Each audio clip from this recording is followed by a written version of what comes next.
Uh, yeah, very good morning, everyone. And it's my pleasure to welcome you to this 13th APFSD side event on advancing climate resilient development through NDC localization. So this session is organized by ICLEI South Asia and the Asia Leads Partnership with support from NDC Partnership. And this ALP is the regional arm of the Global Climate Action Partnership, hosted by UNOPS. And thank you all for joining us today. First of all, we would like to extend our. Let's see, can you go to the next slide? Yeah. First, we would like to extend our warm welcome to our distinguished country representatives from Malaysia, Rizwan Ali, Ministry of National Resources and Environmental Sustainability. And also we have from Bhutan, Mr. Nobu from Ministry of Infrastructure and Transport. From Nepal, we have Dr. Maheshwar from Ministry of Forest and Environment. And from Fiji, we have Mr. Prashant, who represents Ministry of Environment and Climate Change. And we have Ms. Catherine from UNOPS and Putira, or we call Zen, from NDC Partnership. So we deeply appreciate the country representatives for your leadership and willingness to share the insights from your country. And yeah, next slide.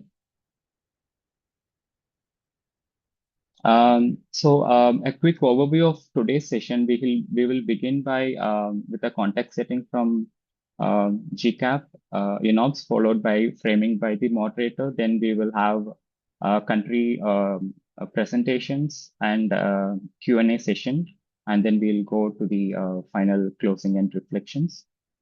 A quick housekeeping rules for today. So kindly rename the participants yourself as name, organization, and country. So it will help us to identify the participants. And also we request to keep your microphones muted when not speaking. In case of any technical glitches, you can put your message in Zoom's chat, or you can reconnect using the same Zoom link. And we would like to indicate that the session will be recorded for documentation purposes.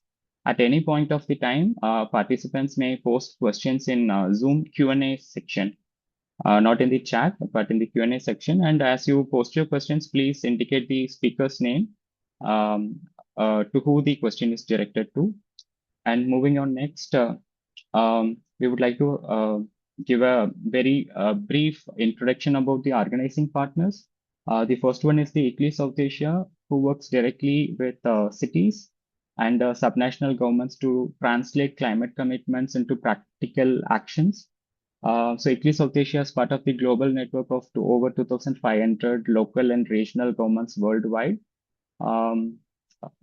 With over 20 plus years of experience in urban climate action, ICLEI has developed climate resilience methodology at a city level and supported more than 35 cities across Asia region to carry out these actions, climate resilience actions at a city level. Please move on to next slides. Next. Yeah, about GCAP. So the Global Climate Action Partnership is a global platform hosted by UNOPS, and that brings together climate leaders and institutions to advance low emission and climate resilient development. It operates through three regional platforms, including Asia Leads Partnership here in the Asia Pacific region.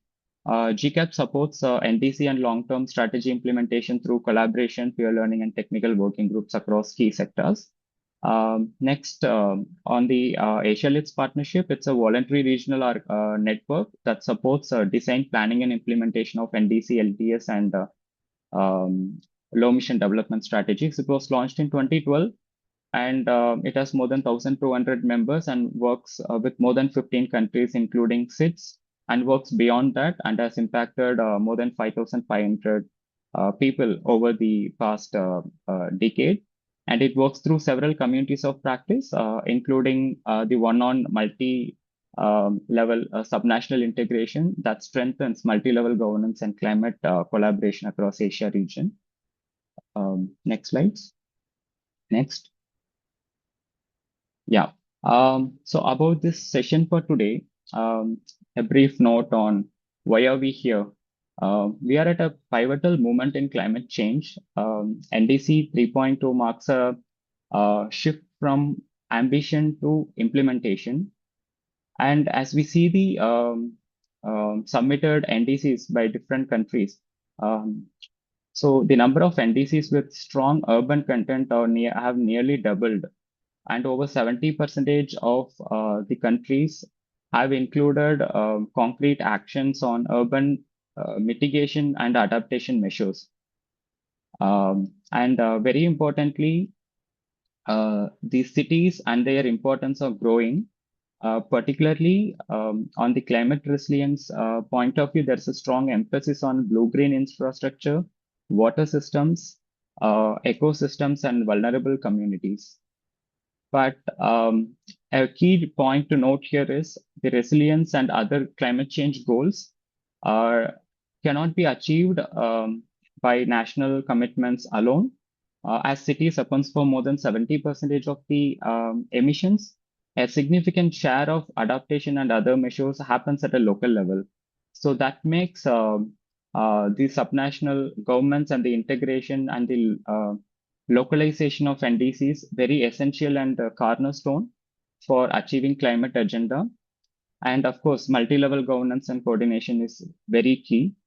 And with that high-level note, that said, we'll move on to the next speaker, um, Catherine, for giving us a context-setting speech. And of course, Catherine, it's a pleasure to next slide. It's a pleasure to welcome you, Catherine. She is head of water, environment, and climate change portfolio at UNOPS. She represents Global Climate Action Partnership, and she brings over 25 years of experience in sustainable development and climate leadership. Has worked across several country-driven climate solutions and building strong partnerships across institutions such as GCF, UNDP, UNEP, and the World Bank. And over to you, Catherine.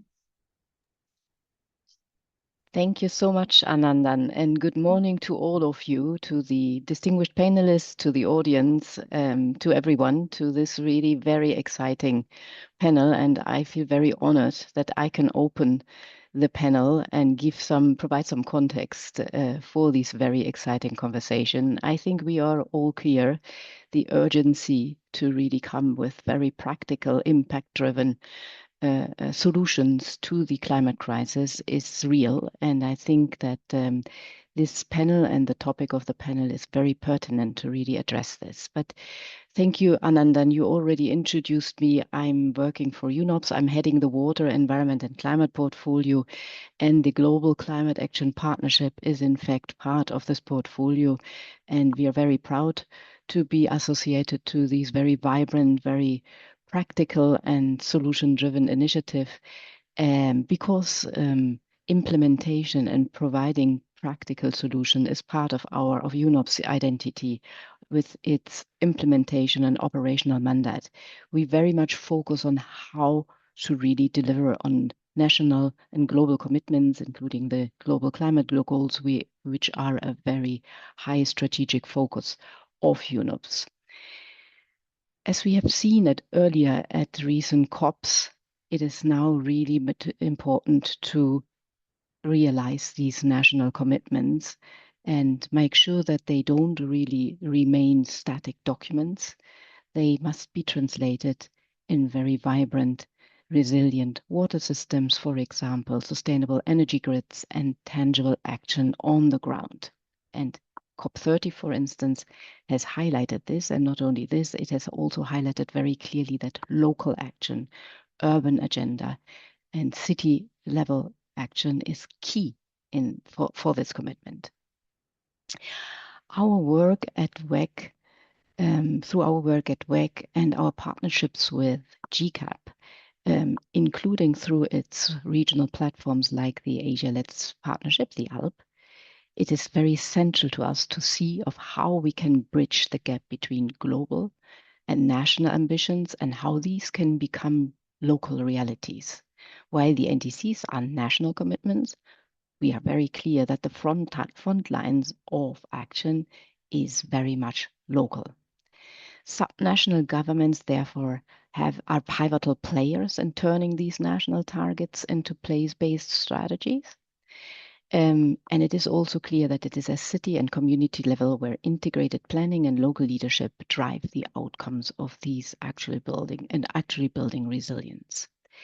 Through our work with GCAP and the Asia-Let's partnership, we prioritize vertical coordination to ensure local governments have the tools to lead this transition. This is where the importance of the platform is very clear. Platforms like the Asia-Let's partnership act as the essential glue which brings together national governments, local leaders, development banks, and civil society. These platforms enable us to share knowledge, enable peer-to-peer learning across borders, and ensure that success in one city could become the blueprint or the inspiration for another city. By facilitating multi-level and multi-stakeholder partnerships, these platforms create the coordinated ecosystem required for the full implementation of climate-resilient policies. At WEC, the Water, Environment and Climate portfolio of UNOPS, we aim to facilitate such vertical and multi-stakeholder collaboration throughout our portfolio. We support and host a variety of different initiatives in our portfolio, in addition to the Global Climate Action Partnership. The Santiago Network, with which you must be all familiar, is part of our portfolio. The Initiative for Climate Action Transparency, ICAT, sits under the WEC portfolio. And then last but not least, the NDC Partnership, who's moderating today our session, sits also under our portfolio, and we worked very, very closely with the team of the NDC Partnership. And I'm so glad to see Sen here, who will ably guide us through the session. Thanks for being there. So we are very excited that this is really a fantastic framework also for us to showcase of what role we can play and how through a collaborative and connected effort, we can actually really make a difference. We'd like to align the work of the Global Climate Action Partnership, the regional coordination efforts led by the Asia-Let's partnership, as well as leveraging these synergies between these different parts of the portfolio. And I firmly believe that that's a way of how we can make a difference. And I think that now we have the possibility to talk about the opportunity to empower local leadership, focus on enabling policies and capacity building initiatives that support climate responsive urban planning. We have the possibility to unlock investments through creating investment pathways to accelerate implementation with support of the development banks, for instance, and foster peer learning through our joint extensive networks to share best practices and work and the fantastic work that is happening regarding the vertical integration of the NDC localization. The insights we will hear today from our colleagues in Bhutan, Fiji, Malaysia, and Nepal are direct reflection of such a collaborative spirit, and I'm really, really excited to go and listen to them. They represent the concrete reality of what really is happening on the ground in this connection and illustrate how national climate goals are turned into sustainable local action. I look forward to this discussion. And as I mentioned, I'm really, really excited and keen to hear what comes from the respective panelists. Thank you for inviting me, and thank you for allowing me to open the session and provide the context. And now I hand over to the moderator and wish us all luck in this really super exciting conversation. Thanks a lot. Sure. Yeah. Thank you so much, Catherine. And I would like to give a brief intro about Zen, who is from NDC Partnership.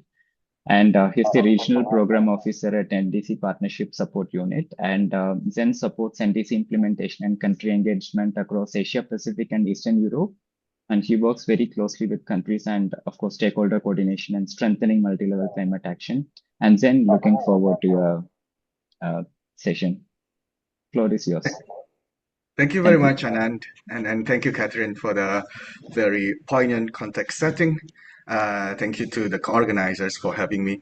Well, good morning, good afternoon, everyone, and welcome to the discussion session titled From National Commitments to Local Action, Advancing Climate Resilience Through NDC Localization.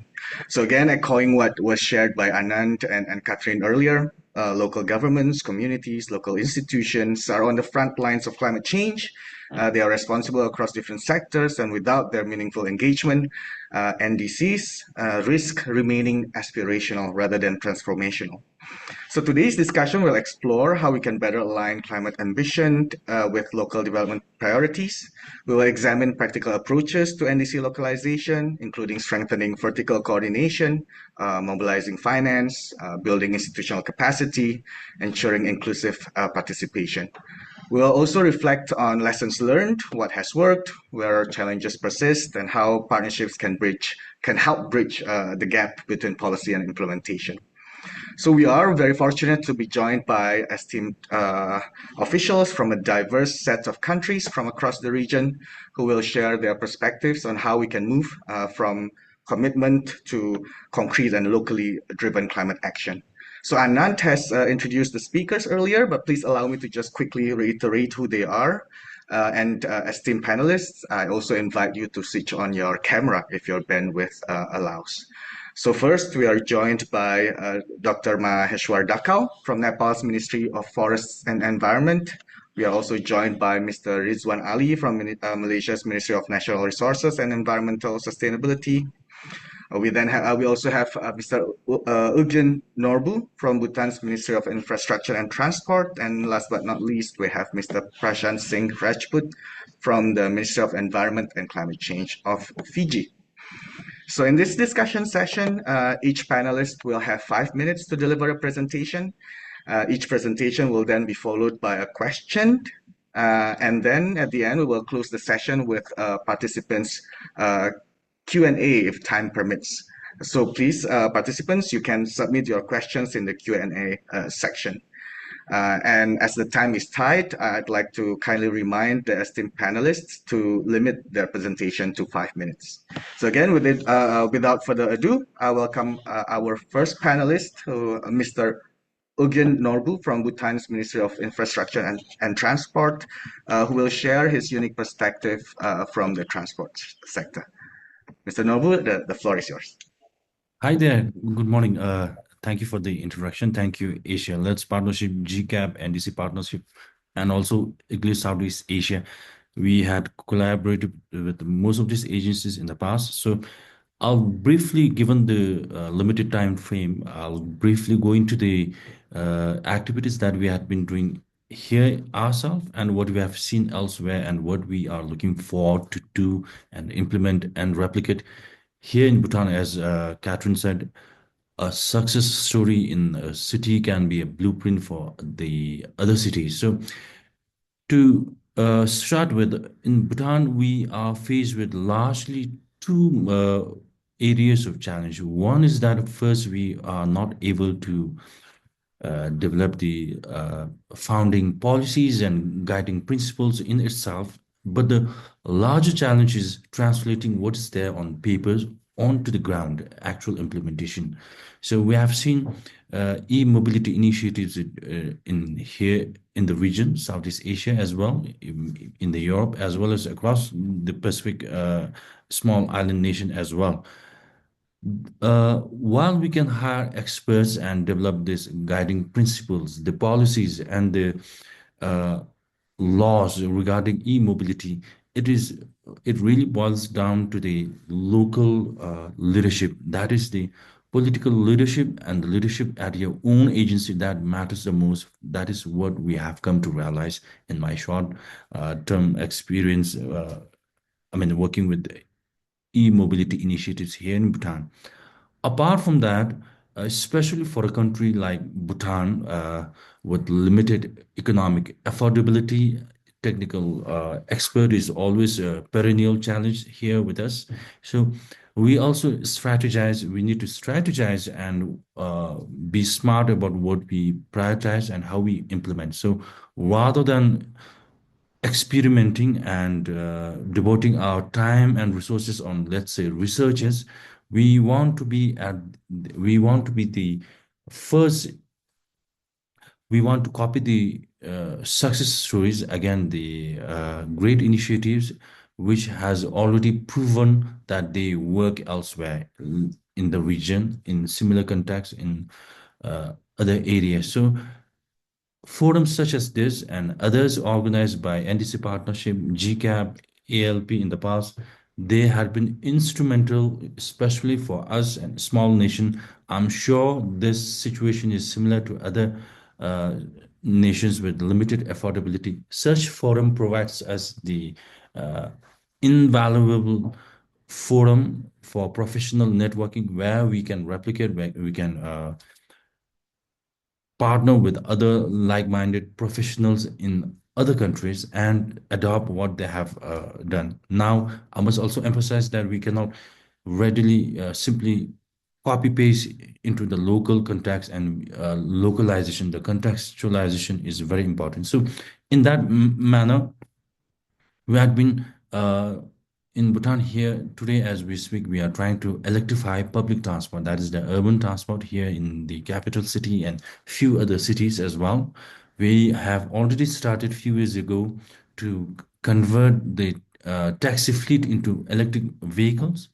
We are developing to guide all the national initiatives and align our effort. We are also developing master plan for e-mobility initiatives here in Bhutan, which already many countries like Thailand and others in the country, especially uh, with much better affordability, are implementing at much greater scale.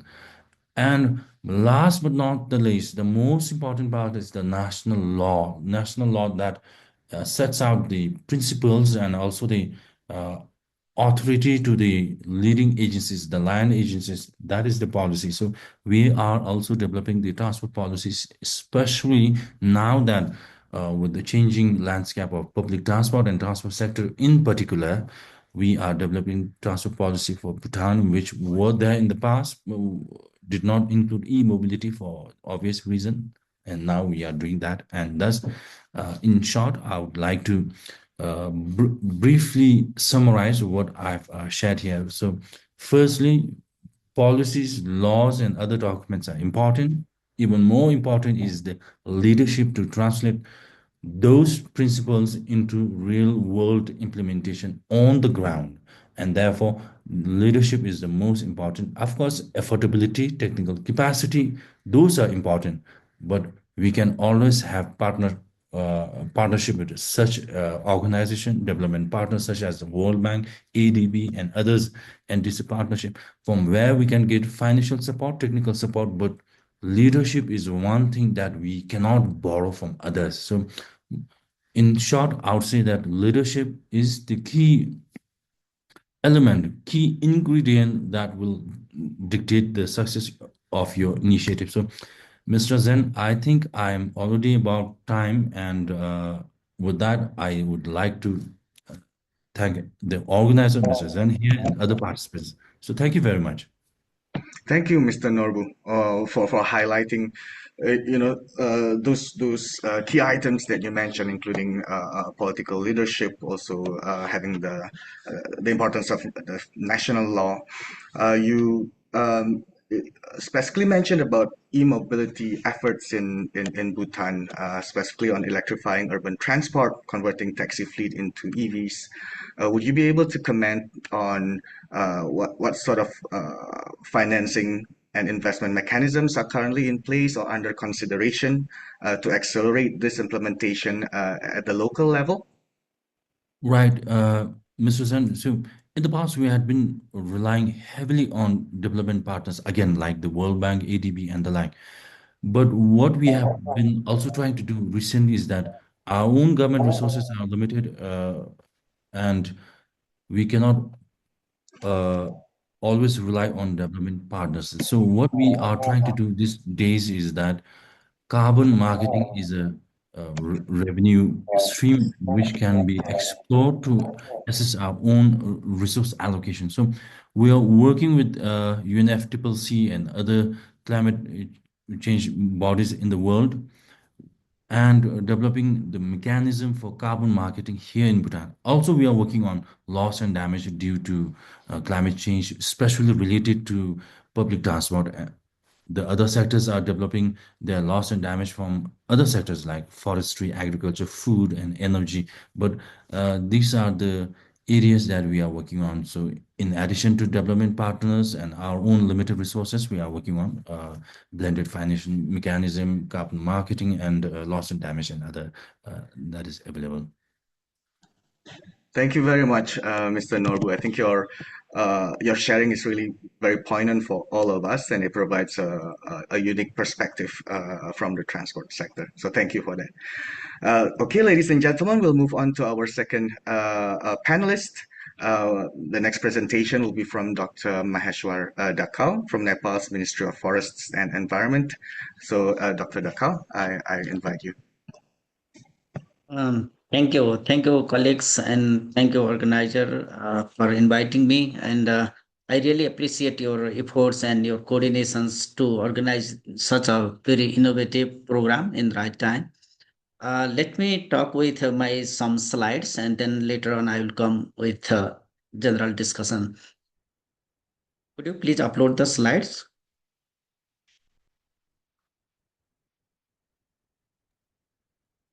Okay. Thank you very much. It's just NDC. This is the title slide. Next one. Yeah. Uh, the NDC third is submitted in last May, and actually Nepal is planning to submit the NDC in proper time so that we can achieve the targets as we planned. But just a very brief information that despite the fact of very insignificant emissions at global scales, and the mountainous and landlocked country, Nepal is committed very ambitious target. And is really challenging now is how do we will achieve those target is really challenging. Next slide. Oh yeah. Uh, uh, we are planning to reduce our emissions by 17% by 2030 and 26% by 35 is reduce the emissions. I mean, what type of decarbonization path we are taking is very clear in our NDC, but what we are focusing and giving the priority with energy first because it's very ambitious, and by 2035 we are planning to produce 28,000 megawatt of the hydropower. And similarly, biogas and other small scale clean energy opportunities we are also looking for. At the same time, as earlier our colleagues from Bhutan, he mentioned that the e-mobility is one of the best options like in Bhutan. Nepal has already tested, and I think one of the best countries as a best example in e-mobility. Nepal has already adopted, but at the same time, one point I would like to focus that mass transportation and long route transportation is still need to be discussed and promote in the days to come. At the same time, Nepal is also thinking to develop the electric rail and support the e-mobility. On the other hand, the industry side is not a very big scale, but we already started to move forward with the decarbonization path and replacement of the fossil fuels by the electricity or hydropower energy, clean energy. Next slide, please. Similarly, agriculture sector and forestry sector are one of the most important sectors for Nepal because more than 46% of the country land is covered by the forest. And our forest is a mountainous forest. The carbon sequestration and possible carbon market is another important area like energy. Similarly, waste and urban and cities. Due to the socio-economic change in the rural and mountainous regions, rapid migration is taking place and is really important to plan the cities and communities and make more stable society and more climate friendly society, which also envisioning in our NDC. Next slide, please. Yeah. Among the various sectors of the NDC elements, we are giving the highest priority with forestry rate and its management. And then second, of course, the energy, including biogas and improved cooking stoves. Similarly, the waste management we are taking is the medium opportunities to implement in the ground, and e-mobility is emerging and taking place very right directions. And agriculture also we are taking as the co-benefit. Next one is please. Finally, what I would like to focus is how do you localize your NDC? This is the main questions I would like to discuss upon it.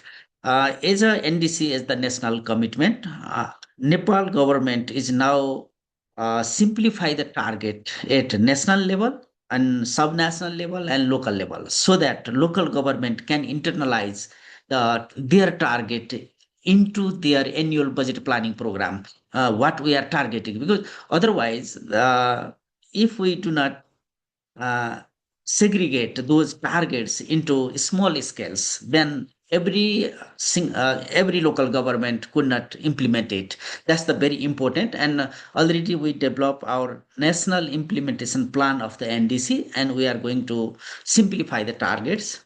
And at the same time, our focus is internalize the targets into annual budget and program planning. But first, make the simplify, and second, promote the local government to internalize into their annual budget planning system so that national budget will be the first priority, and then other international and development partners we are going to coordinate and negotiate gradually.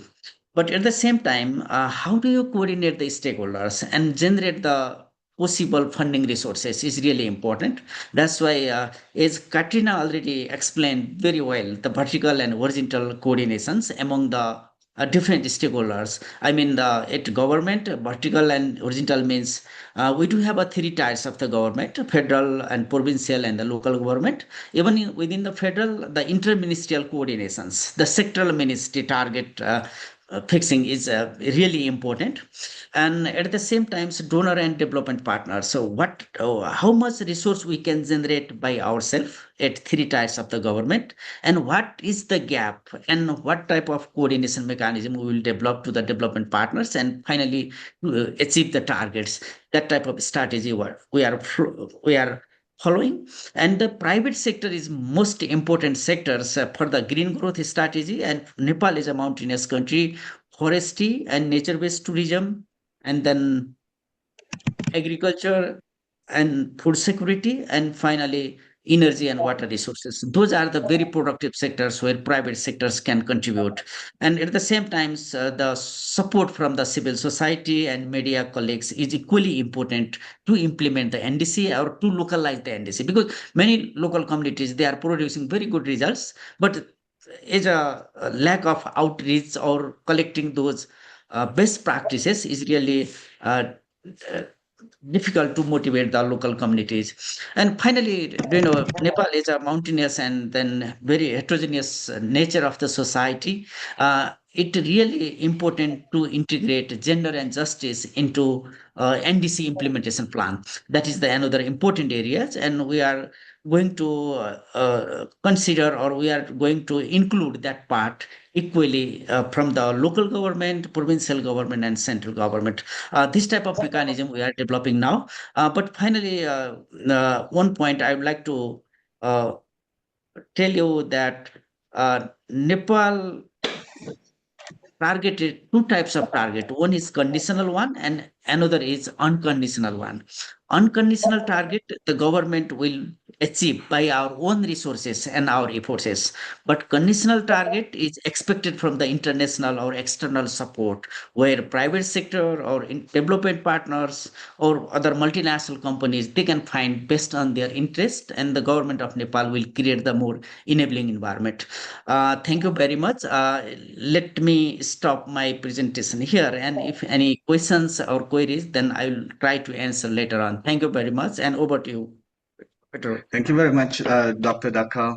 I see in the Q&A session there's no question yet. Very quickly, because we are slightly behind time, I want to highlight what you said just now about Nepal being, such a having such a unique circumstance, being a landlocked country, a mountainous country, and you underlined there are numerous rural communities and rapid migration is taking place.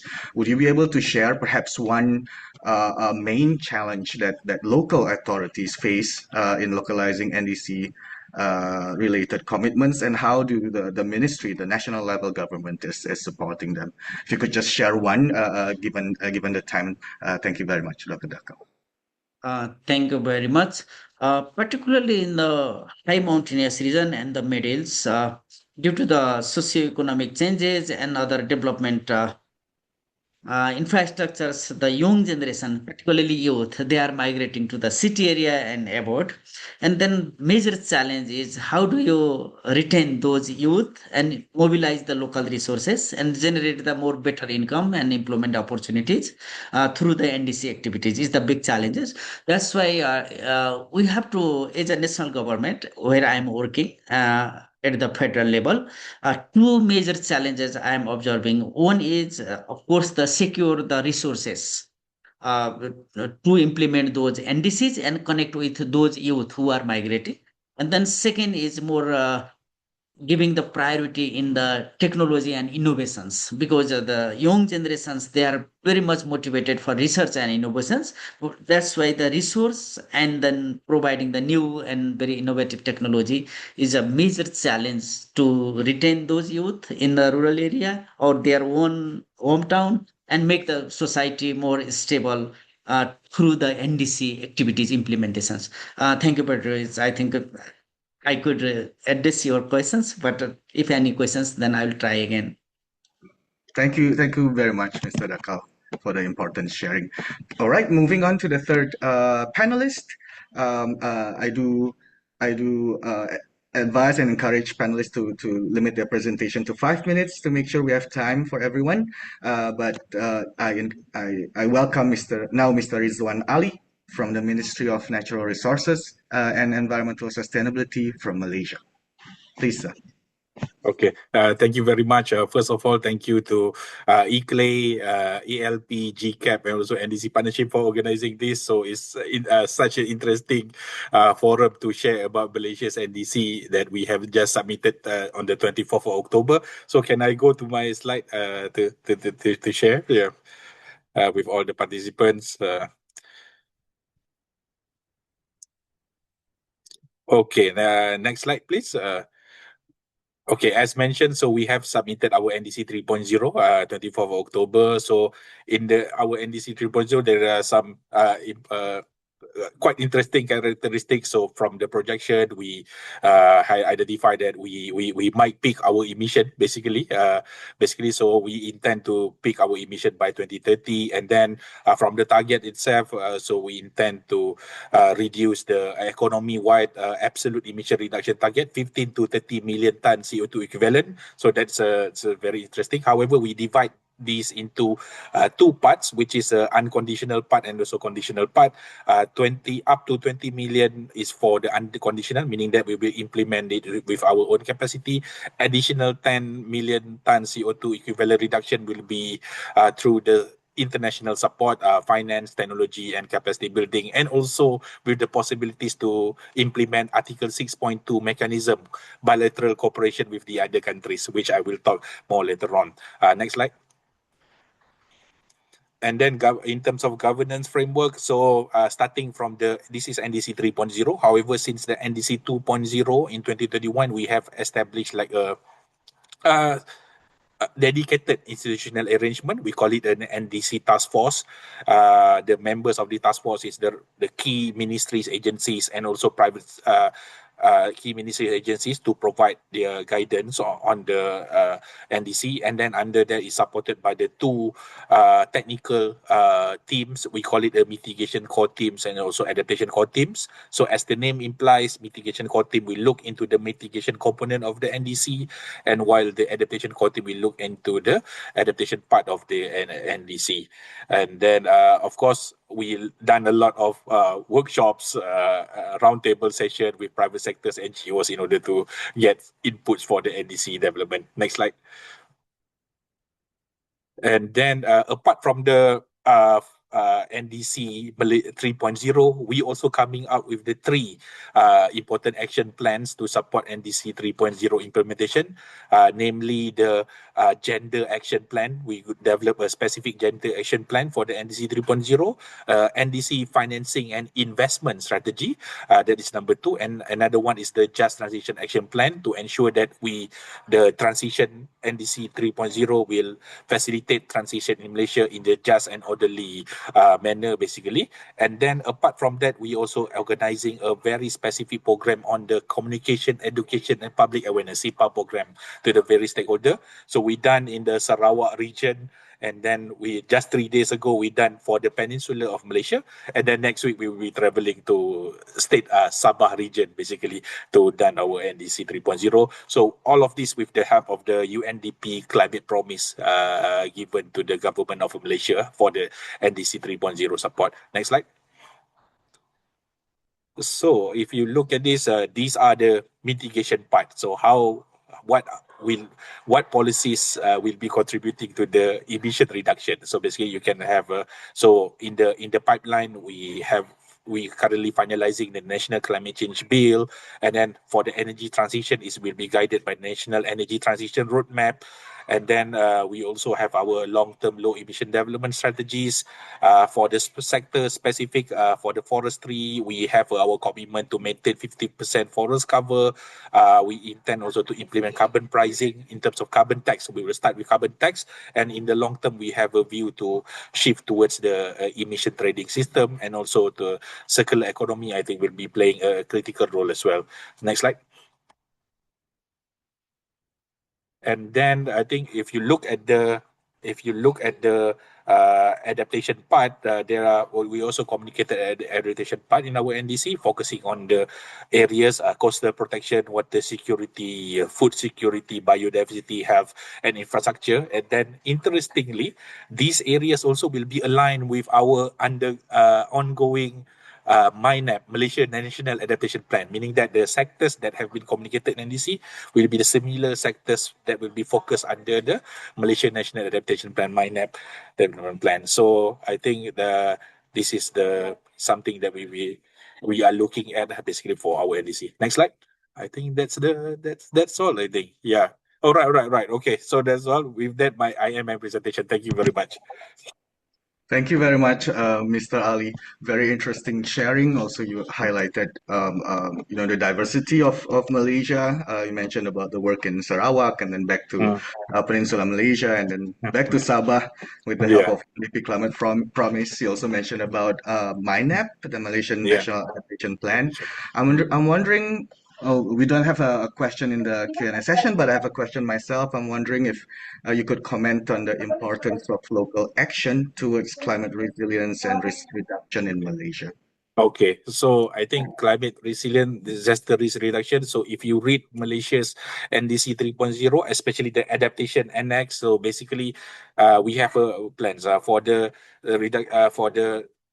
climate resilience. I think the important document will be what I mentioned, the MINAP, the Malaysian National Adaptation Plan. That will be the key guiding documents for the implementation of adaptation actions later on. So I think it's good to start with highlighting the importance inside the NDC 3.0, while at the same time we are developing the document to ensure that the adaptation action is covered. So we have identified this. Basically, these adaptation areas basically have been identified. It's a proposal from the stakeholder themselves. So they are suggesting these are the adaptation areas that should be the focus of Malaysia's adaptation plan. And then in terms of the implementation, basically, we definitely MINAP will be guided from the national level, but however, the ones that will be impacted by those, the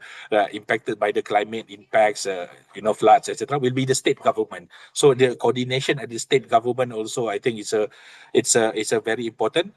So they have their own climate related council or committees basically. So we will utilize this committee in order to facilitate the implementation of the MyNAP later on at the state level. In fact, there will be the part of the coordination of MyNAP at the national level also. For the local government, for the local cities, local government, etc., we have the low carbon city framework and also the smart cities master plan. Although this is sounds mitigation centric, actually they have also components of adaptation inside there. So what we intend to do is to align the MyNAP later on with these action plans for the cities and local government in order to implement that.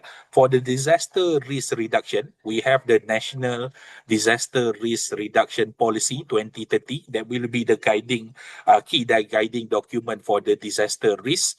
And then we have also National Disaster Risk Management Agency, NADMA, directives in order to implement the action for the disaster risk and disaster risk reduction. And then recently also, we also plan to establish a National Disaster Management Council, something like that, which is at the political level, meaning that at the prime minister level or deputy prime minister level, and then the state government will participate, meaning that the chief minister from the state government will participate on that. So they will discuss things at the political level, while at the policy level, they will execute the implementation on the disaster risk reduction. So that's the from Malaysia, basically. Thank you. Thank you very much, Mr. Ali. No, very clear and very useful information for all of us. Well, at this point, I would like to encourage participants to post their questions. You can do so through the Q&A function of Zoom, but also if you wish through the webinar chat.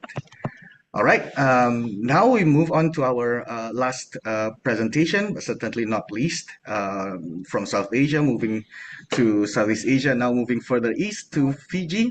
We have Mr. Prashant Singh Rajput, and I invite you to make your presentation.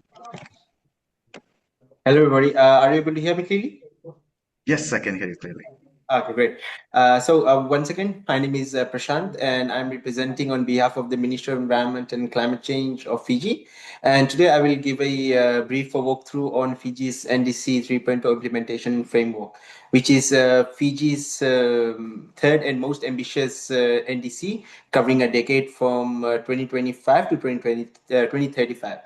This NDC is not just simply an incremental update, but it actually represents a fundamental step up in Fiji's climate commitments, which is anchored by law, co-designed with communities and strengthened to deliver real and measurable outcomes across mitigation, adaptation, loss and damage, and other key sectors in Fiji. So without further ado, we'll head off with the first slide. Okay, so how Fiji governs its NDC 3.0 implementation across ministries and agencies.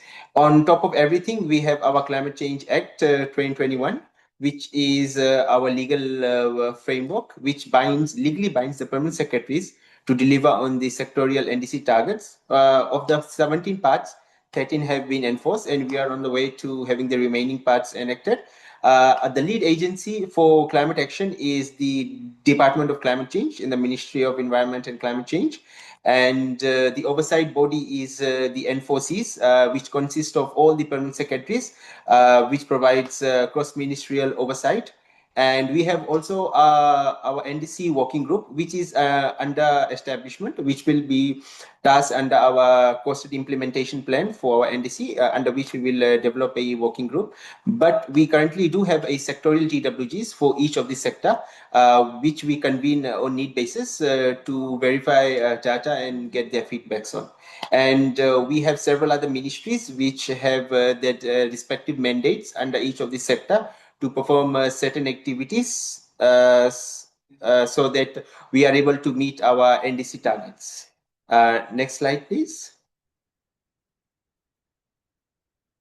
So our subnational NDC delivery mechanisms. As we understand that NDC targets are quite heavy and they cannot be implemented solely by one agency or one sector, so it needs to be segregated into respective councils, respective agencies, so that the implementation becomes a bit more easier. At the urban level, we have the municipal council partnered with the relative line ministries to ensure that certain targets are in place. They are set over there to ensure that national building codes will be updated and enforced by the ministries. We also have a Nandi flood aviation project. Nandi is our one of our tourism hub and also a home for international airport, but is prone to a lot of chronic flooding. So a project is being undertaken to ensure that we remedy that situation. We also have our flood management frameworks in place. And not to mention that we have planned relocations, which is also under task through the help of municipal council and as well as the relevant ministries. In that, we have identified that there are 41 communities which are in high risk priority that needs to be relocated. 5 of which which we are planning to relocate by the year 2035, and the municipal councils will be coordinating land assessments and service their continuity.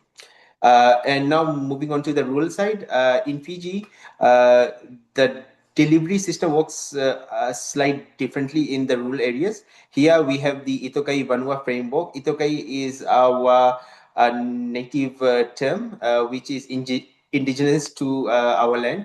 So over here, the framework of that is very central. The NDC 3.0 formally enshrines this respect of Vanua and the deep Itokai connection to land, community, and spiritual identity. The traditional leadership structures are not merely just consulted, but we formally try to have them partners and to adapt and to include them in the decisions that we make for every ground level or community level that there is.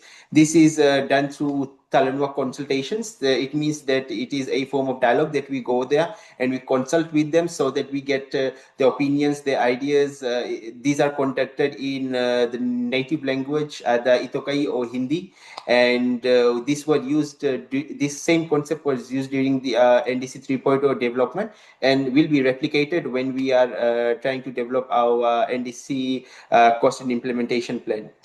We also have traditional knowledge integration, which commits to embedding this traditional communities' knowledge into climate change policies, risk assessment, and project designs. This is also complemented within our Climate Change Act under Section 27, I guess, which legally recognizes that traditional knowledge is a resource for climate response in Fiji. And in terms of maritime context, we also understand that there are small outer islands in Fiji which are in need of our support, and there are planned activities for that. There are planned community relocation, there are decarbonization incentives. We also have targets for marine protected areas, and we are also trying to increase climate resilient health facilities on that as well. So these are some of the things that we are trying to do. Next slide, please.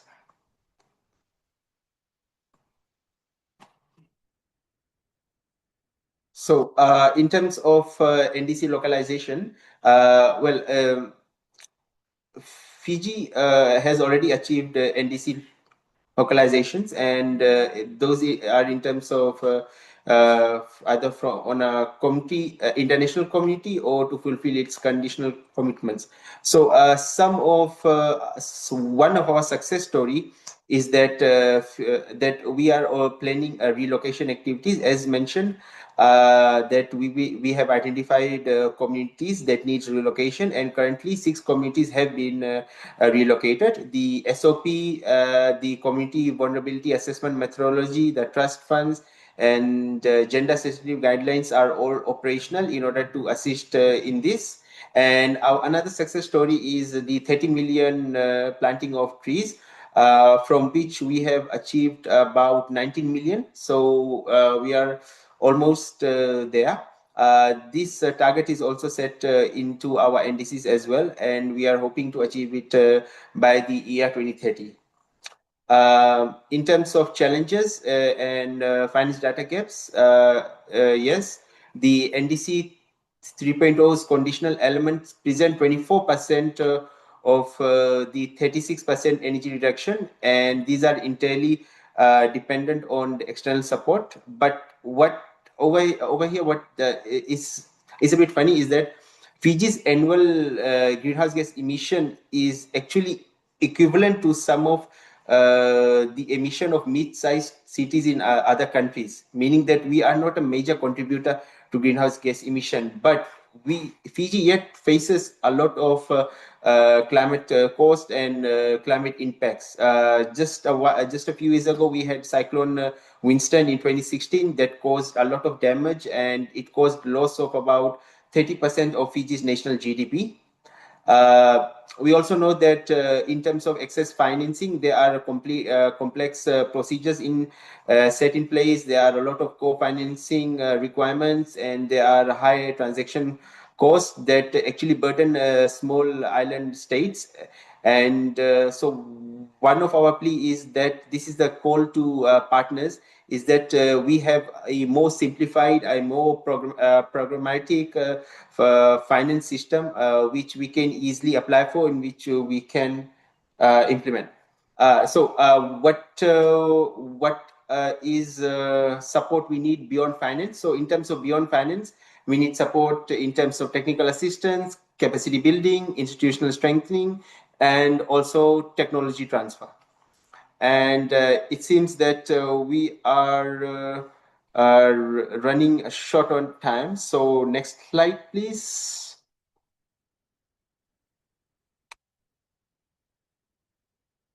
So I'll make this quick. So in terms of our NDC development, who did we engage? We actually went on to a national level consultation. We did sub-national consultations and district level consultation as well. We engaged local communities. We engaged all our development partners, all our stakeholders. We also included the voices and the opinions of youth and women, the academic side, and all of our international partners as well. But not only that, while we were developing the NDC, we opened the NDC to general public so that normal people also can have their voices, their opinions heard, and we can get the feedback. And we tried it we attempted and to incorporate their feedback into our NDC, so that our NDC is inclusive of community, gender, and citizens' opinions. Next slide, please. So we are at our last slide. So as already mentioned, that we are a small developing country, and we are extremely prone to disasters. As we know, that sea level rise is a major issue, and it is estimated that the sea is rising at 6 mm per year. And if nothing is done, then Fiji is projected to face losses up to 0.9 to 2.6% of its GDP every year by the year 2029.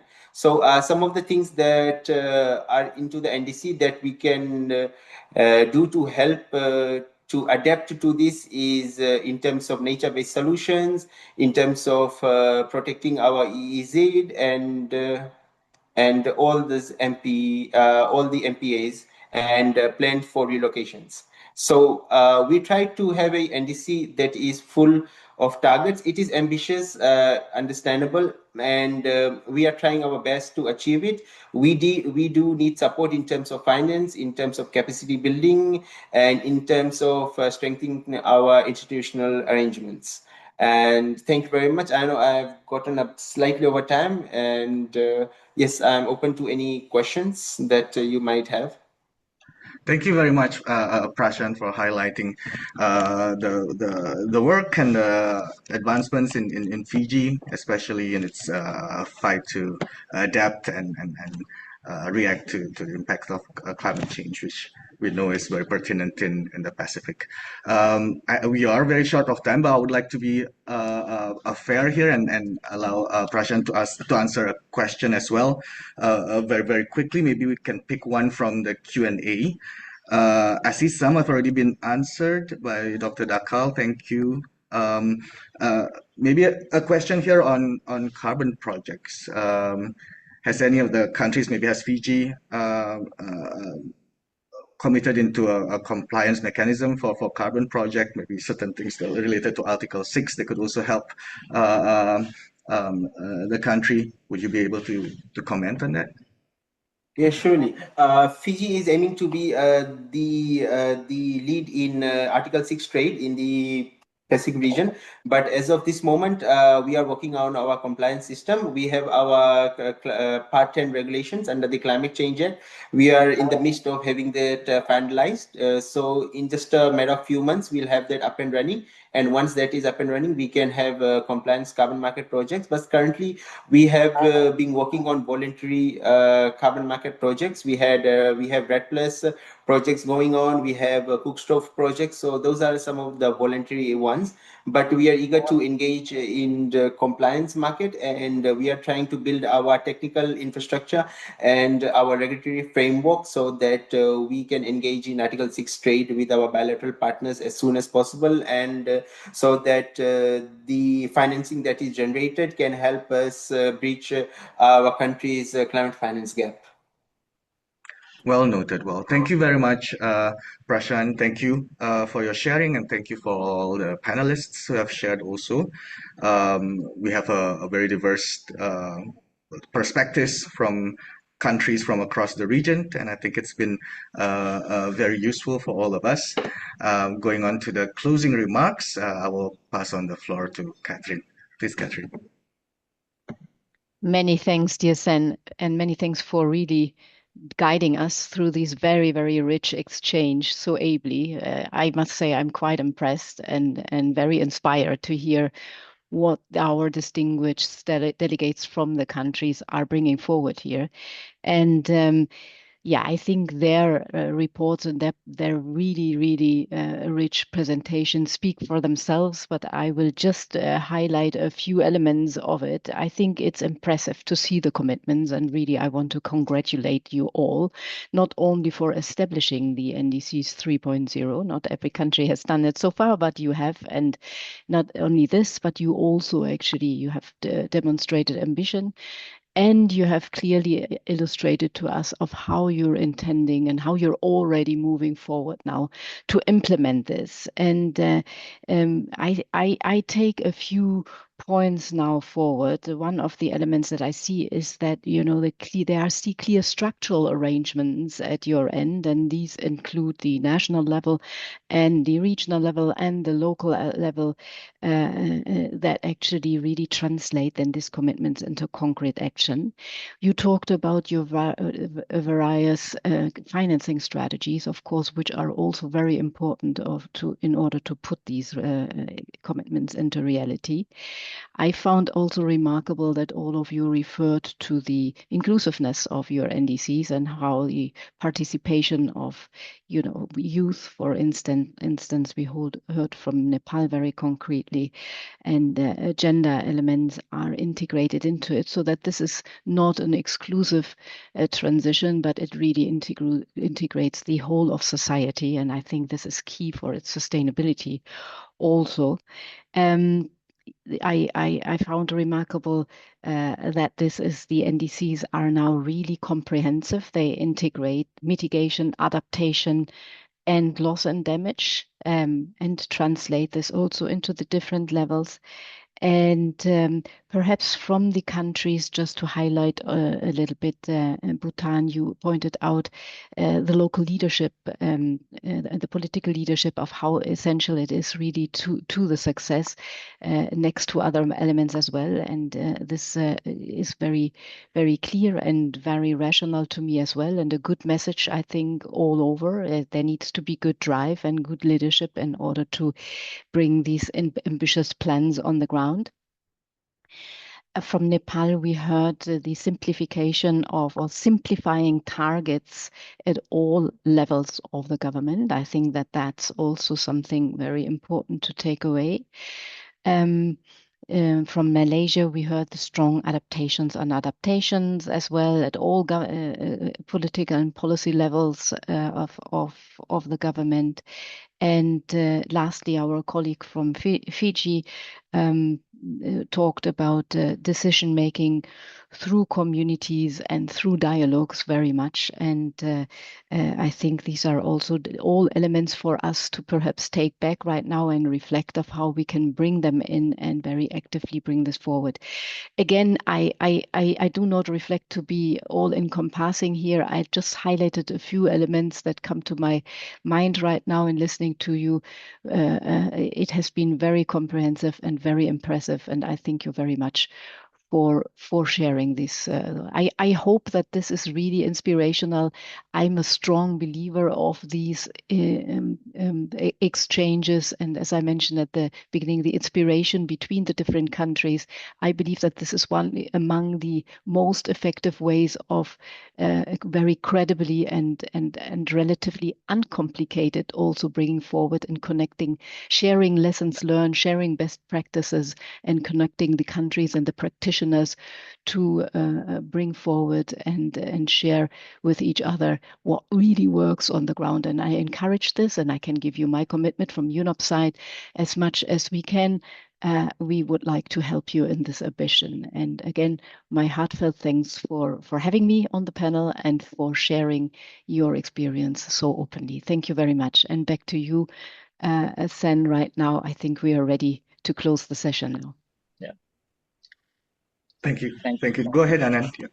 Yeah, thank you so much, Catherine. Thank you, Zen. And yeah, of course, we come to an close of this session. And if you have anything else to share or any questions any participants have, of course, we are here. You can write to us and we'll be happy to answer anything, knowledge sharing or any information sharing, collaboration. We are open to all the partners here. Thank you so much. Have a great rest of the day. Thank you very much, and bye-bye. Thank you. Bye. Have a good day. Bye-bye. everyone. Thank you. Take care. Take care. Thank you.